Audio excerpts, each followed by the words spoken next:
আসসালামু আলাইকুম। উমরাহ কিংবা হজ ভিসা অ্যাপ্লিকেশনের জন্য অ্যাপসের মাধ্যমে আপনার পাসপোর্ট এবং বায়োমেট্রিক ডেটা প্রদান বাধ্যতামূলক।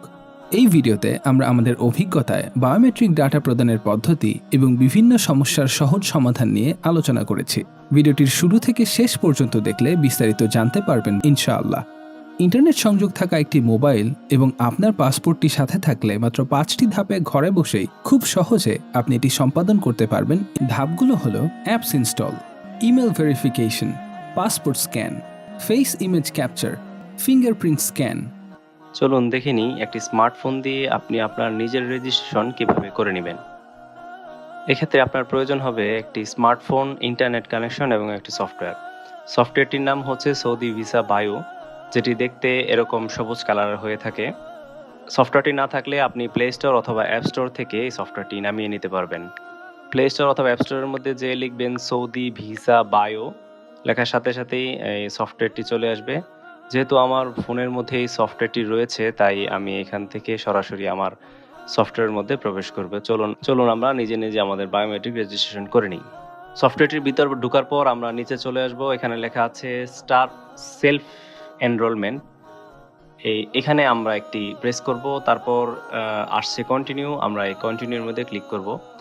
তারপর চলে আসবো নিচে একটি বক্স দেখতে পাচ্ছি, এখানে আই হ্যাভ রিড অ্যাকসেপ্ট, এই বক্সটার মধ্যে ক্লিক করে আমরা স্টার সেলফ এনরোলমেন্টের মধ্যে ক্লিক করে দেব। চলে আসবে ইমেল। এখানে আমি আমার মোবাইলে ইউজ করা ব্যক্তিগত একটি ইমেল দেব, যে ইমেলটি এই মোবাইলের মধ্যে রয়েছে। তো ইমেলটি লেখার পর আমি সেন্ড ইমেল দিব।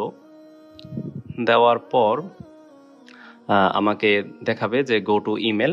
এখানে ক্লিক করার পর আসবে হচ্ছে মেল, জিমেল। তো আমি আমার জিমেল দিয়েছিলাম, তো আমি আমার জিমেলের মধ্যে ক্লিক করব। তো আমাকে নিয়ে যাবে আমার জিমেলের মধ্যেও, এখানে একটি ইমেল আসবে। আমার ফোনে এখন ইমেলটি আসেনি, তো আমি কিছুক্ষণ অপেক্ষা করব, দেখবো আমার ইমেলটি আসে কিনা। এই তো চলে এসেছে আমার ইমেল। এখানে লেখা হচ্ছে মোফা বায়ো অ্যাপ থেকে মোফা ওয়ান টাইম পাসওয়ার্ড এসেছে। এখানে ক্লিক হেয়ার টু ভেরিফাই, এখানে আমরা ক্লিক করব। তারপর অনেকগুলো ব্রাউজার আসবে, এখানে আমরা ডিফল্ট ব্রাউজার অ্যাপের মধ্যে ক্লিক করব। তারপর আমাদেরকে আবার আমাদের এই আগের অ্যাপের মধ্যে পুনরায় নিয়ে আসবে, সৌদি ভিসা বায়ো অ্যাপের মধ্যে। এখানে আমরা ওপেনের মধ্যে ক্লিক করব। ওপেনের মধ্যে ক্লিক করলে দেখতে পারবো আমরা যেখান থেকে ইমেলের মধ্যে গিয়েছিলাম, আমরা আমাদের সেখানেই ফেরত নিয়ে এসেছি। এবার আসা যাক ভিসা টাইপের মধ্যে। ভিসা টাইপের মধ্যে যদি আমরা হজ হন তাহলে আমরা হজ, আর যদি ওমরা হয় তাহলে ওমরার ক্ষেত্রে আমরা ওমরা সিলেক্ট করে দিব। এখানে আসি ভিসা ইস্যু এম্বাসি, তো এখানে আমরা বাংলাদেশ ঢাকা সিলেক্ট করে ডান করে দিব। তারপর হচ্ছে প্রিভিয়াস ভিসা আপনার থাকলে আপনি ইয়েস দিয়ে ভিসা ডিটেলস লিখবেন, আর না হলে এখানে নো দিয়ে কন্টিনিউ করে দিবেন। এখন আসা যাক স্ক্যান পাসপোর্টের মধ্যে। এখানে স্ক্যান পাসপোর্টের মধ্যে আমরা খুব খেয়াল করব, পাসপোর্টের প্রথম পেজটাকে আমরা স্ক্যান করব, এবং প্রথম পেজটা আমরা যখন ভালো করে ধরবো তখন দেখতে পারবো যে আমাদের চারিদিকে একটি সবুজ চিহ্ন এসেছে। এই চিহ্নটা আসার সাথে সাথেই পাসপোর্টটা অটোমেটিক স্ক্যান করে নেবে। এক্ষেত্রে আমাদের কোথাও কোনো বাটনে ক্লিক করার প্রয়োজন হবে না। দেখবো যতক্ষণ না পর্যন্ত পাসপোর্টের এই রাউন্ডটা সবুজ কালারের না হয়, ততক্ষণ পর্যন্ত আমরা পাসপোর্টকে আগে পিছে করে একটা শেপের মধ্যে ফালাবো। তো আমার এখানে দেখা যাচ্ছে যে সবুজ এসে গেছে। তো আসার পর এখান থেকে পরবর্তী ধাপের মধ্যে নিয়ে যাবে। কনফার্ম পাসপোর্ট ফটো, যদি এটা ঠিক হয়ে থাকে তাহলে এখানে একটি ঘর রয়েছে, এই ঘরটির মধ্যে আমরা ক্লিক করে কন্টিনিউর মধ্যে প্রেস করব। প্রেস করার পর আমরা দেখতে পারবো যে আমাদের পাসপোর্টের সমস্ত ডিটেলসগুলো এখানে এসে পড়েছে, অটোমেটিক ফিল আপ হয়ে গেছে। আমাদের এখানে কোনো কিছু ফিল আপ করার প্রয়োজন নেই, অটোমেটিক ফিল আপ হয়ে যাবে। আমাদের জাস্ট কাজ হচ্ছে একবার চেক দিয়ে আমরা নিচে আসবো। নিচে আসার পর এখানে কন্টিনিউ বাটন দেখতে পাচ্ছি, এই কন্টিনিউ বাটনটার মধ্যে আমরা প্রেস করে দিব। এবার হচ্ছে আমাদের ছবি তোলার পালা। তো আমরা এখানে স্টার্ট ফেস ক্যাপচার এই বাটনটি রয়েছে, এই বাটনটির মধ্যে আমরা ক্লিক করব। এখানে খেয়াল করার বিষয় হচ্ছে আমাদের ছবি তোলার জন্য অবশ্যই একটি প্লেন ব্যাকগ্রাউন্ড লাগবে। সেটা হচ্ছে যেখানে আমরা দাঁড়িয়ে ছবি তুলবো, এই পিছনের জায়গাটা যেন এক কালারের প্লেন পরিষ্কার হয়ে থাকে, এরকম একটি প্লেন ব্যাকগ্রাউন্ড নিব এবং ছবিটা মাঝখানে ফালিয়ে সেন্টার ইউর ফেস লেখা এখানে, তো ছবিটা মাঝখানে ফালিয়ে মুভ ক্লোজ নিয়ে আমরা ছবিটা ধরবো। এখানে খেয়াল করব যখন ছবিটা রাউন্ড শেপের মধ্যে পড়ে যাবে, একটি রাউন্ড শেপ রয়েছে এর মধ্যে পড়ে যাওয়ার পর অটোমেটিক এটি সবুজ কালার ধারণ করে ফেলবে এবং উপরে লেখা থাকবে স্টে স্টিল। 1 থেকে আধা মিনিট আপনাকে ধরে রাখতে বলবে। এখানে ধরে রাখবেন, এখানে কোনো বাটন নেই যে প্রেস করে আপনি ছবি তুলবেন, অটোমেটিক তারা এখান থেকে ছবিটা নিয়ে নেবে। ছবিটা নেওয়ার পর এখন আসবে ফিঙ্গারপ্রিন্ট স্ক্যান।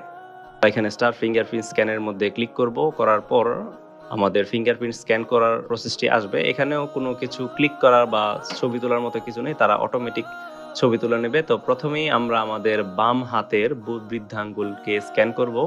এক্ষেত্রে বাম হাতের পিছনে আমরা কোনো একটি জিনিস দিয়ে বাম হাতের আঙ্গুলটাকে একটা ব্যাকগ্রাউন্ড বানিয়ে তারপর এটার স্ক্যান করার জন্য ধরবো। তো সাথে সাথে অটোমেটিক স্ক্যানটা নিয়ে নেবে।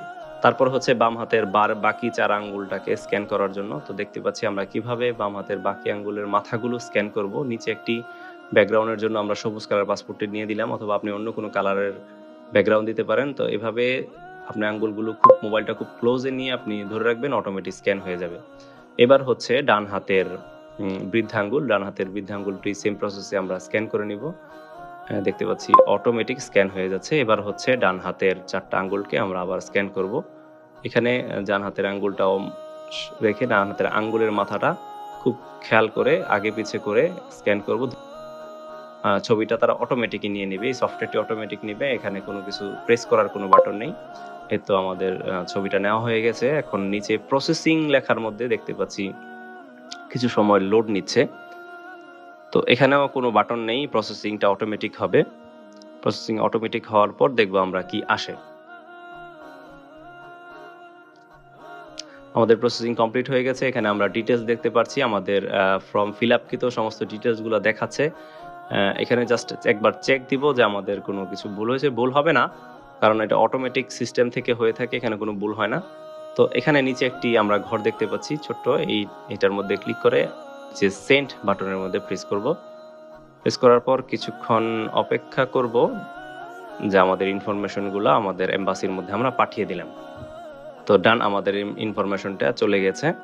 তো এই ইনফরমেশনটা চলে যাওয়ার পর কিছুক্ষণ পরে 1 থেকে আধা ঘন্টার মধ্যে আপনার ইমেলের মধ্যে একটি কনফার্মেশন SMS আসবে, সাকসেসফুলের SMS আসবে। অথবা যদি কোনো সমস্যা হয়ে থাকে তাহলে একটি আন্ডার রিভিউ আসতে পারে। আন্ডার রিভিউ আসলে 5 থেকে 6 ঘন্টা অথবা 1 থেকে 3 দিনের ভিতরে আপনার সাকসেসফুলের ইমেল এসে পড়বে।